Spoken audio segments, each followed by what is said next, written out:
देशात दिवसेंदिवस महागाई वाढत आहे। खाद्यतेलासह डाळ अनेक जीवनावश्यक वस्तूत भरमसाठ वाढ झालेली आहे। यातच आता पेट्रोल 100 रुपये लिटर, डिझेल 92 रुपये लिटर झाल्याने सर्वसामान्य नागरिकांना न परवडणारे आहे। घरगुती स्वयंपाक गॅस सुद्धा 900 रुपये पर्यंत वाढ झाल्याने सर्व नागरिकात नाराजीचा सूर निर्माण होत आहे। केंद्र सरकारने भरमसाठ जीवनावश्यक वस्तूसह पेट्रोल डिझेलमध्येही भरमसाठ वाढ झाल्याने अमरावती काँग्रेस पदाधिकाऱ्यांनी पंतप्रधान नरेंद्र मोदींचा निषेध करण्यात आला। जिल्हाधिकारी कार्यालयाच्या प्रवेशद्वाराजवळ केंद्र सरकारचा तीव्र निषेध व्यक्त करण्यात आला। आजच्या या महामारीमध्ये मोदी सरकारने एवढा उत्माद माचवलेला आहे की या कोरोनाच्या काळामध्ये जनता तर इतकी त्रस्त आहे आणि त्या त्रस्त असलेल्या जनतेला हे मोदी सरकार अजून त्रस्त करू पाहतो आहे, अजून त्रस्त करून राहिलेलं आहे। कारण पेट्रोल वाढवलं त्यांनी, आज 100च्या घरामध्ये पेट्रोलची चाललेला आहे, वर चाललेला आहे, डिझेल 100च्या वर चाललेला आहे।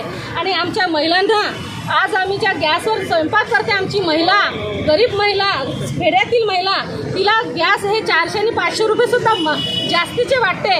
अशा ठिकाणी मोदी सरकारने 900 रुपये भाव केलेला आहे। या मोदी सरकारला आमच्या या महिला काँग्रेसतर्फे आम्ही निषेध करतो आणि या मोदी सरकार हटा असं आम्ही या ठिकाणी जाहीर करतो। यावेळी शहर काँग्रेस अध्यक्ष बबलू शेखावत, माजी महापौर विलास इंगोले यांच्या मार्गदर्शनात युवक काँग्रेस विधानसभा अध्यक्ष निलेश गुहे, जिल्हाध्यक्ष पंकज मोरे, महिला शहर अध्यक्ष देवयानी कुर्वे, संकेत कुलट, प्रथमेश गवई सह अनेक पदाधिकारी सहभागी झाले होते।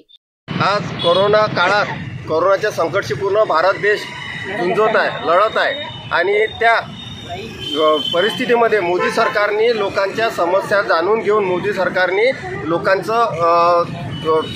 लोकांना परिवारासारखं समजून त्यांना एका संकटातून काढायला पाहिजे नाही। या संकटाच्या काळात मोदी सरकारने पेट्रोल, गॅस, डिझेल याचे भाव एवढे भासमान शिवून घेतलेले आहे की भयंकर, यामुळे पूर्ण जनतेला खूप पुष्कळ त्रास होत आहे। या मोदी सरकारने लवकरात लवकर या पेट्रोल दरवाढीचा भावाचा विचार करून भाव कमी करण्यात यावे, अन्यथा यापुढे पण काँग्रेस, युवक काँग्रेस, महिला काँग्रेस, NUCI रस्त्यावर उतरून आंदोलन करेल। धन्यवाद। अजय शृंगारेसह प्रदीप इंगोले, विदर्भ न्यूज, अमरावती।